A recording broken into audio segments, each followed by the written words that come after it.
Welcome back to Game Galaxy, and today I'm talking about games that blew my mind.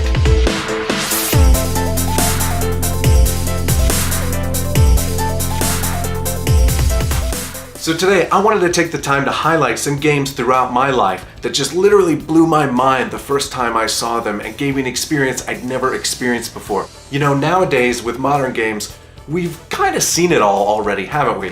Things sure are getting better, graphics are getting better, the technicalities are getting better, but we've all experienced these genres in one way or another. But you have to think back, what were those like moment-defining moments that happened to you? And so I just picked a couple of games today that I'm going to share with you. And starting, we're going to go way back in the past to the Atari 800 XL. And I wish I had the cartridge here to show you, but I believe my brother has it. I don't have it. But it was a game I played on our Atari 800 XL computer called Tonk in the Land of Buddy Bots. Now, this was an educational game, but it's so amazing. It was an open world grand adventure. And it's an educational game, but what you do, you play Tonk, this alien type creature, and he gets a call from these buddy bots saying, hey, my parts have been lost and scattered around this world. Will you help me find them? So when you go out in this adventure to collect all the robot parts, they're randomized where they're going to be at on the game map, and you have to collect them. You can either collect them in random spots or by playing mini games, which are usually little match this or math puzzles or little simple educational type puzzles like that. But along the way, there's guards that you have to avoid, because if they catch you, they'll throw you in Gork's castle and take a part of a robot that you've already collected. So the goal is to collect all the pieces and then you win. But this game back then on the Atari computer was just one of my absolute favorites. It literally felt like an adventure. There aren't that many game boards to this open world, but I can't think of anything that was like that back in the day. And little fun things that you could do, like ride the raft.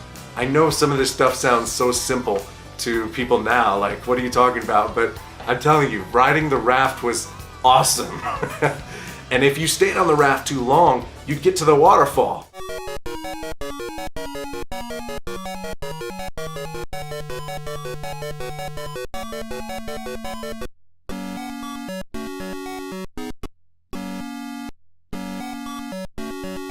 I also loved riding this gondola thing. You know, I've talked about gondolas before, like within Sonic 2. I just love riding gondolas. I don't know what it is.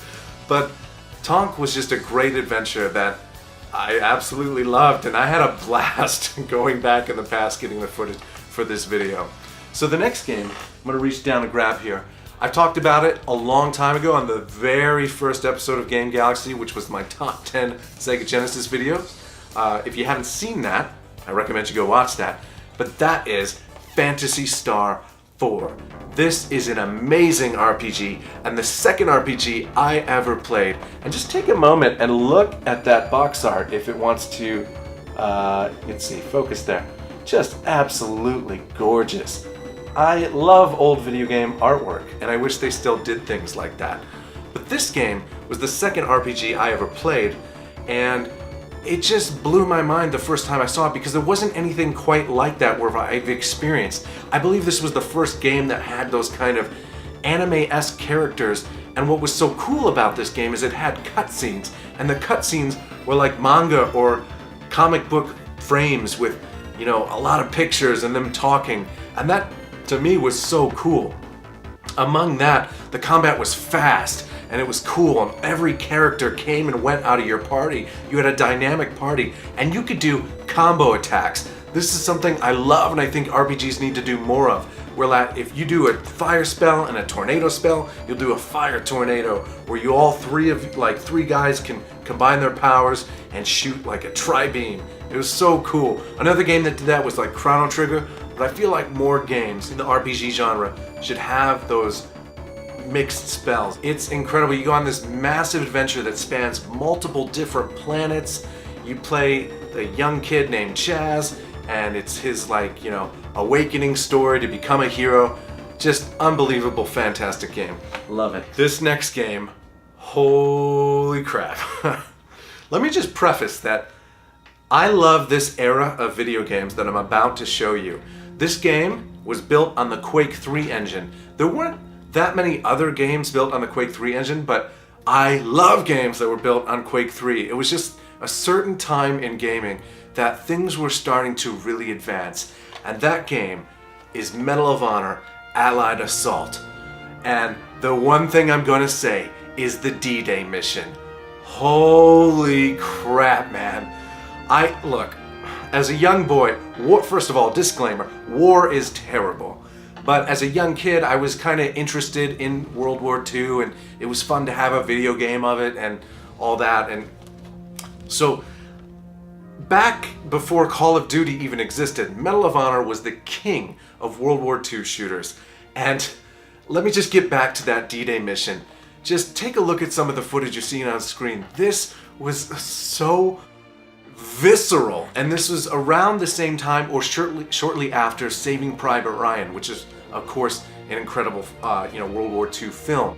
And I might be wrong in this, but I feel like I read somewhere that Steven Spielberg was somehow involved with this game, maybe not, but they may have lifted sound samples from the movie Saving Private Ryan and used it in this game, and particularly that D-Day scene, because not only does it practically follow the movie scene in terms of what you're hearing people say and sound effects, but just what you do as a mission in general. And it was just, I had never seen that much scripted type stuff where you may miss something if you're not looking in the right direction. Like, you look left and there's a guy pulling another guy, dragging him, and then boom, they both get blown up. And I can't stress the sound and how visceral it was and put you in that scene and how bombastic it is. I'm just gonna play a little sample for you guys.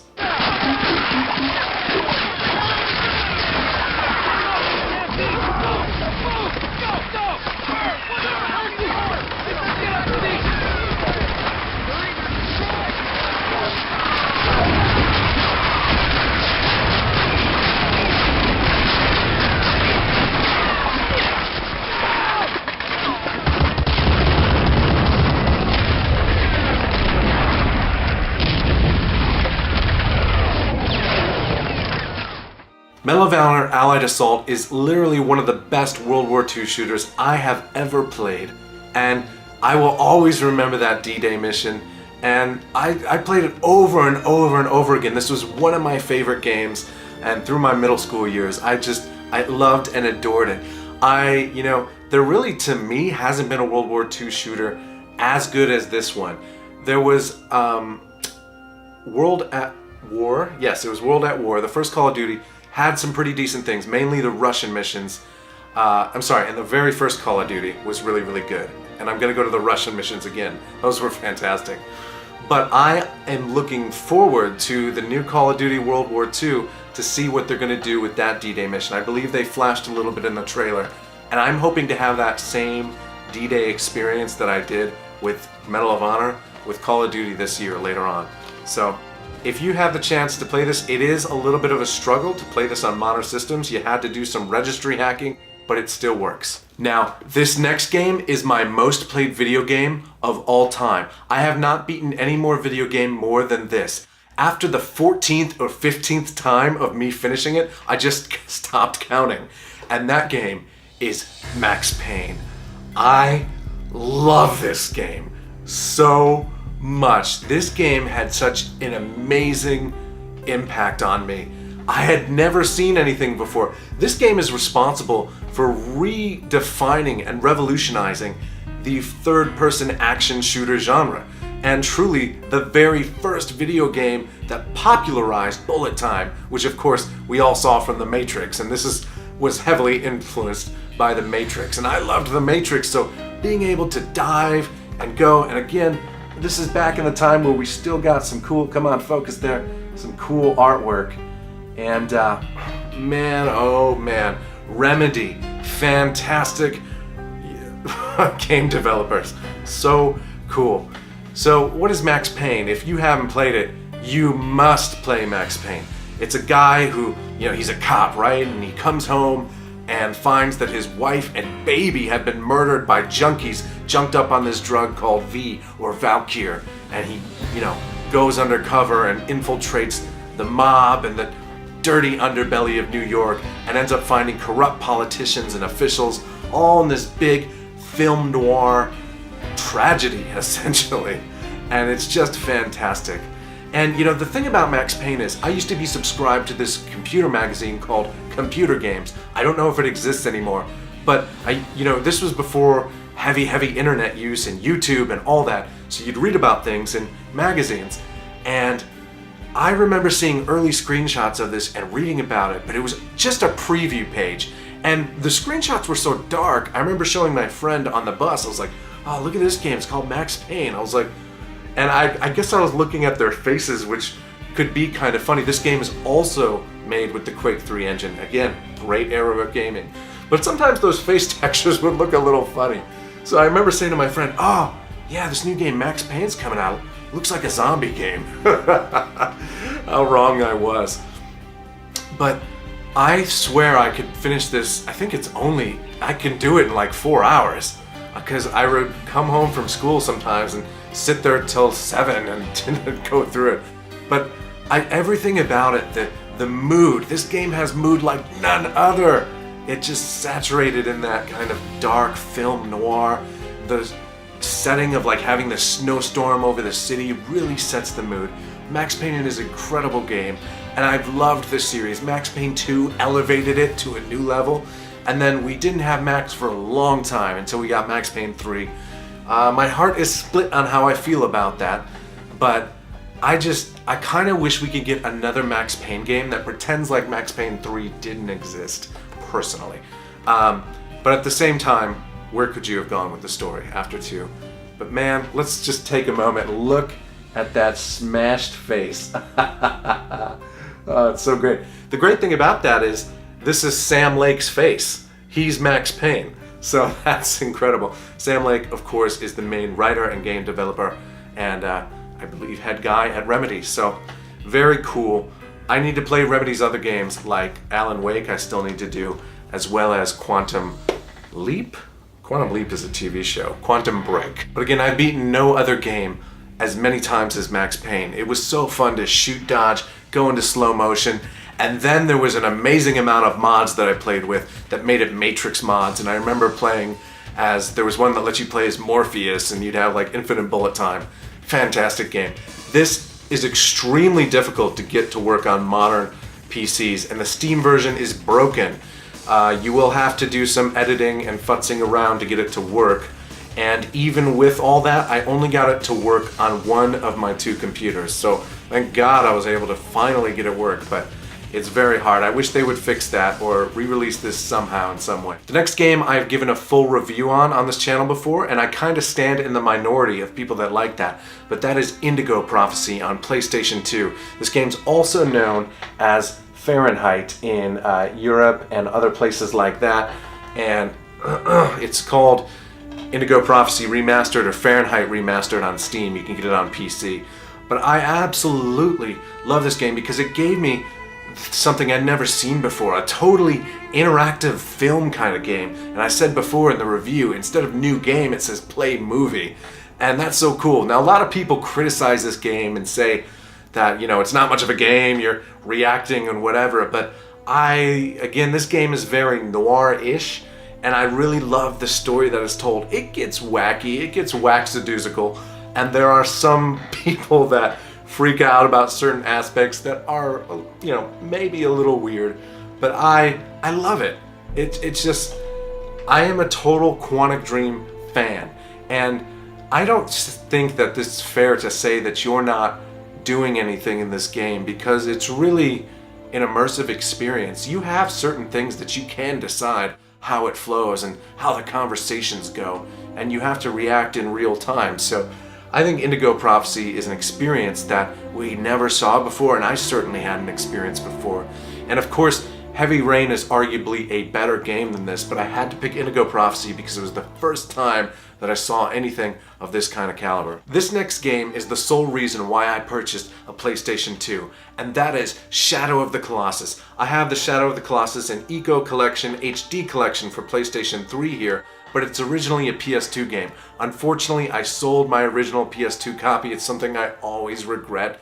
But I first saw this game on that old G4 show called Judgment Day, which had Tommy Tallarico and Victor Lucas. And they just showed this clip of that third Colossi boss with that giant sword-like thing slamming down into the ground, and the character running up the sword and then jumping and climbing. And I was watching this like, oh my gosh, like, what is that? I'd never seen anything of that epic before.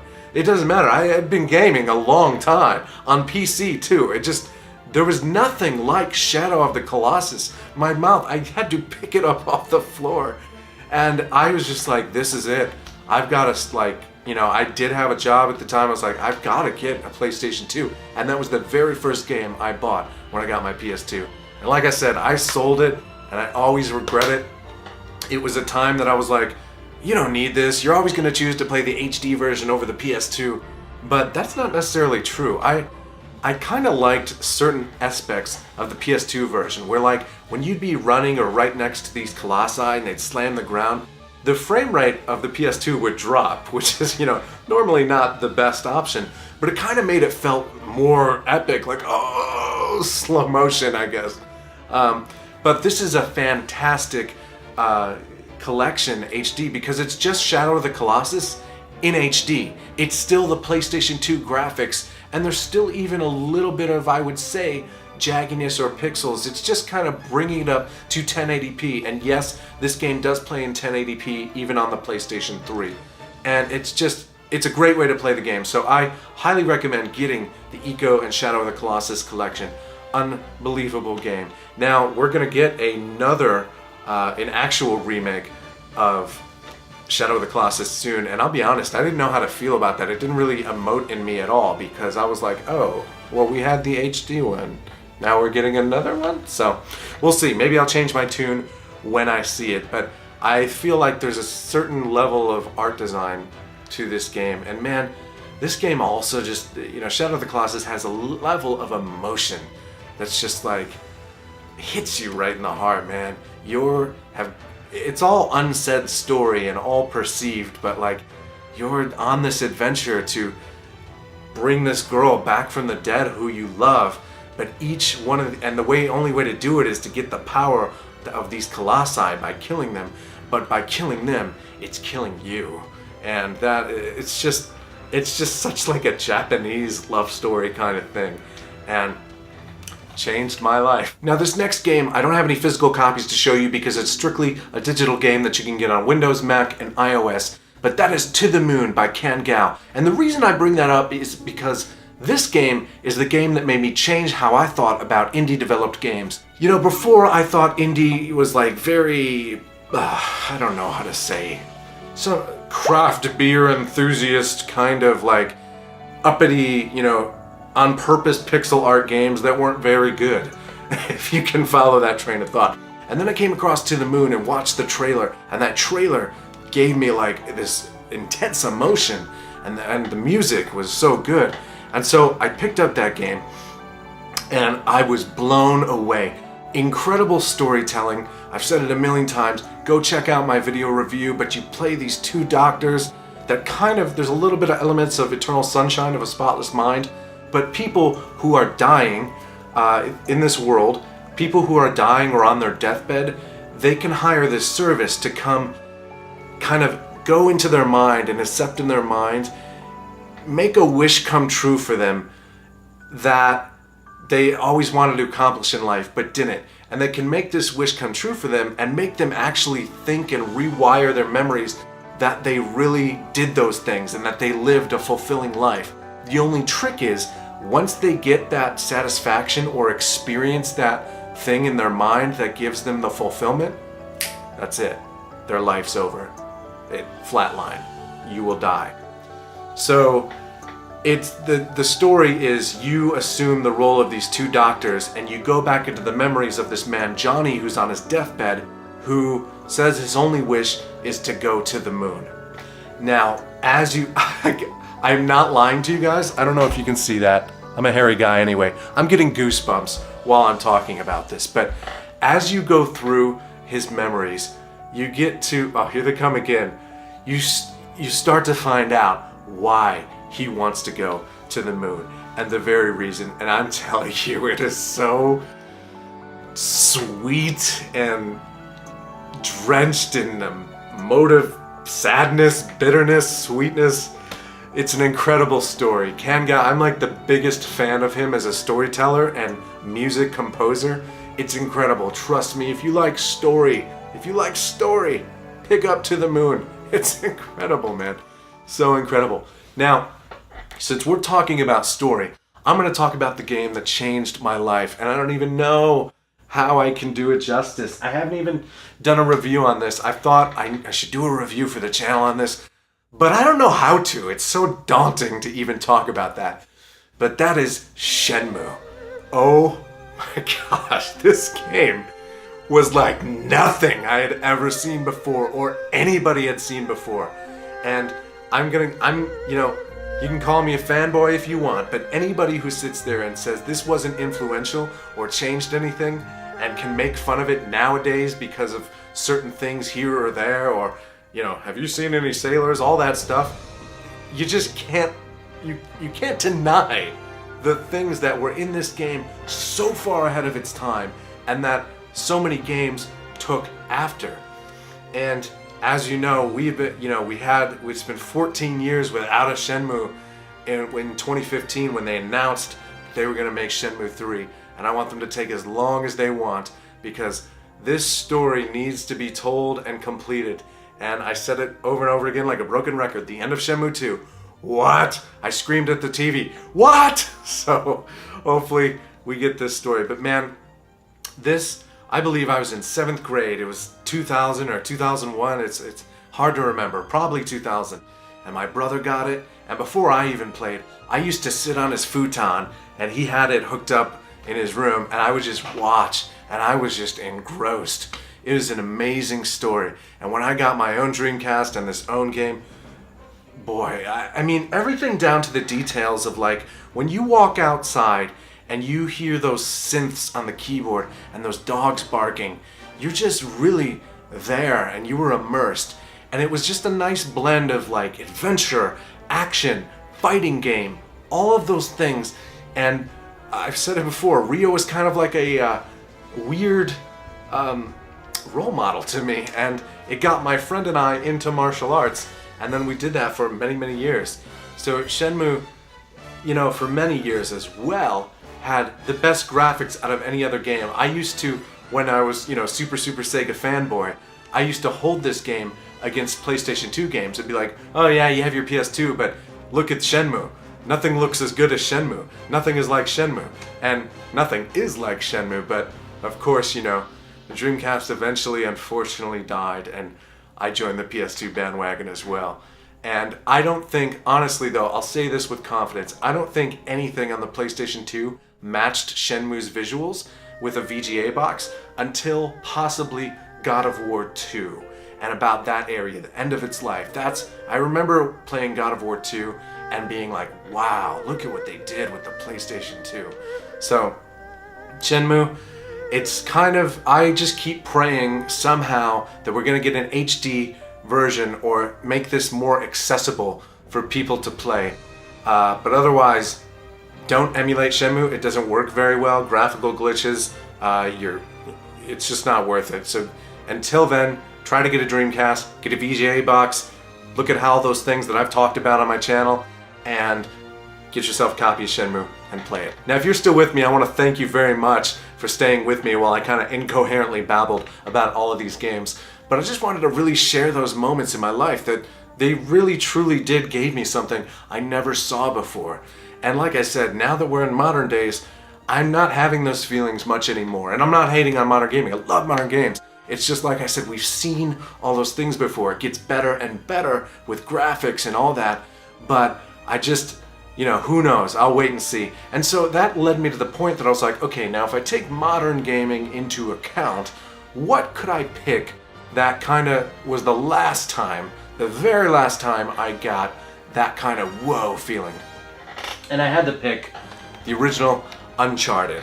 I think that's the very last time where I was like, this is something special. It's combining a lot of different genres into one, but making it very cinematic. And I think, of course, we all know Uncharted has now blown up to be this huge, amazing franchise. So thank you so much for watching, and please let me know down in the comments what were the games that gave you that mind-blowing experience or gave you that experience of something you'd never seen before in a video game. I really want to know what other people's games were that did that to them. So thank you once again for watching. Be sure to subscribe so you don't miss any videos in the future, and I'll see you next time.